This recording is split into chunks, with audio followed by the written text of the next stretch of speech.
Hi guys, it's been long. I take you around the farm.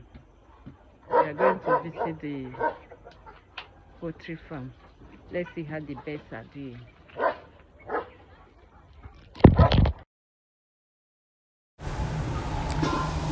Guys, take a look at all these birds. You can see that they are growing so fast.